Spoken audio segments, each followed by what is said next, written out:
So anyway, this new ruling, or it's not even a ruling, is it? This new. Well, there's just like in the news everywhere at the moment. If you follow anything Canna in the UK, you'll be reading about the FSA have basically changed their recommendation for your daily allowance of CBD. So they're now saying if you take more than 10 milligrams of CBD every day.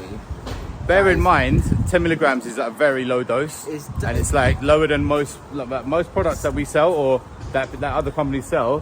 One dose is pretty much always over 10 milligrams. Yeah, I was gonna say, like, some people like really mild background anxiety and stuff, 10 milligrams at a time, a few times a day, is probably what we'd say.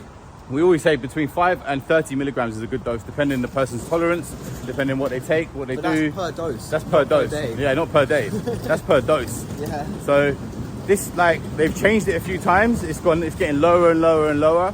And for us, it feels like, I mean, the trials and tribulations of running a CBD brand, right? It's another kick in the teeth from a body that isn't even like independent. The FSA isn't even independent anymore. That's what pisses me off. And if we track it back to when we started with CBD, there wasn't any recommendations at all. No. So people were doing scientific research and taking studies from America and stuff like that, and worked out that around 200 milligrams a day is often effective for almost anything. And quite often 200 milligrams per dose was even like recommended at some points, like and depending on what you need it for again. And a lot of people, maybe that might be too much, maybe 100 works for them or something. So that was a kind of consensus at the beginning, and then the FSA were like, nah, having none of that, and they said 70 milligrams, that's your limit. And we obviously kind of all worked around it, and like you just got to print on your boxes and not to exceed. Like imagine if you get stuff, if you're getting like packaging printed, they've come out with a new directive saying it's 70 milligrams per day, so all the packaging had to get changed and redone, which is dead, like super annoying. Like what the hell? And so now with the 10 milligrams, we're now at this point of having to change all our packaging again. To recommend 10 milligrams a day at a time, and obviously if it's like a 2,000 milligram oil, that's like. I mean, our 2,000 milligram oil gives around 66 milligrams per dose. So imagine they're gonna have to split that portion up, that dose into six portions. Seven, yeah. Like it's an actual joke. I mean, and the main thing for me is like, where's this like evidence or research come from? They've done one clinical trial on it in the last however long. One trial. And this one trial, they used isolate, not broad spectrum, and not full spectrum. It was tested on rats, not on humans. Obviously, rats are different to humans, and then also you don't know what the quality of the isolate was and like how pure it was. There's no like peer-reviewed anything, and they're posting this and publishing this in papers. For me, it feels like they didn't get what they wanted out of novel foods, which was to like have a heavy regulation. Yeah. They didn't really get it because too many people were selling it already, so they couldn't really like police the market. So they tried to do the regulation thing. That didn't work. And now they're trying to back end it by scaring people.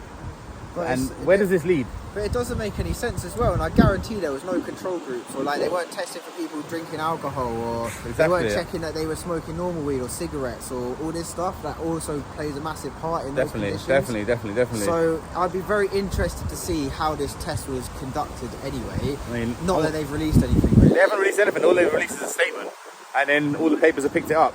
Which means that we're going to get customers coming into the shop going, oh, we've heard that CBD is dangerous now.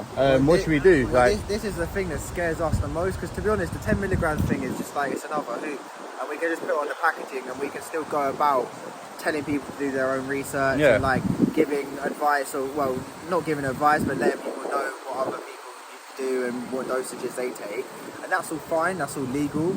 But the thing is, new customers who haven't tried CBD before are now going to be doing research, and all the recent recent articles are going to come up on the first page of Google. It's all going to be about FSA saying 10 milligrams is the limit. Then they're going to come into the shop and they're going to be scared by all the products because they're like, oh, this is going to kill me. I mean, well, we're speaking to Lo as well, our other colleague who works with us, and he was doing a bit of research on the FSA.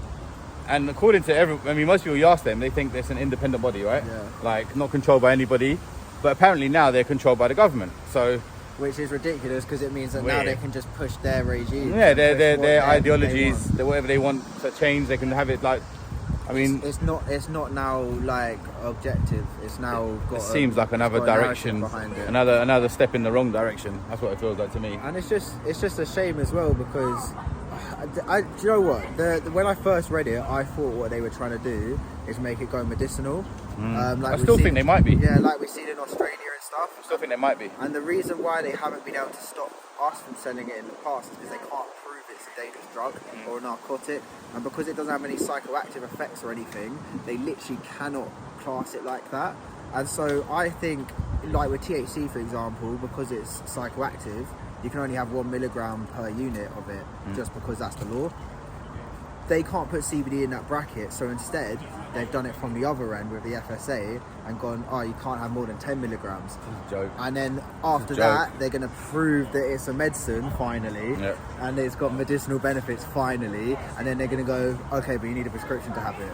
And then so now you can sell 10 milligrams at a time in the shops like us. But if you want actual CBD that's actually going to help, be effective, you've got to buy it off them. And that's the direction I see it government going. Approved brands or government approved like products. And I don't know, man. Cheap isolate. Cheap it's going crap. to be Synthesized probably. No terpenes, synthesized. It's not going to actually do anything. CBD's going to get a bad name again. It's going to all go out the window. We're going to go back to where we were 7 years ago. You know what? I've been doing these walk and talks, like talking about the business and CBD and stuff like that. And it's like every day I've got something to talk about, but it's generally being a negative. I'm like, I don't want to be like a fully negative channel about CBD and running a brand and stuff, but it's just like they just keep throwing stuff at us that just makes me want to go, fuck but the you thing lot. is, they don't do it all at once as well. They like drip feed us with it, so they allow us to create the client base and create the demand to make people want CBD because they're like, wow, this is amazing, and then they rip the rug out from underneath us and just jump in and take all the clients. It's just some money. It's a racket, isn't it? From a racket. It's a racket. It's mafia like business, bro. Mafia business. Part of the mob. Anyway, what do you guys think, man? Jump in the comments and tell us what your perception, what your perspective is on this FSA directive or whatever you want to call it. Maybe we've just we're a bit paranoid. Maybe a little bit paranoid. So maybe we're just calling them out for things they're not doing. So if you got any other ideas to us, let us know in the comments. If you got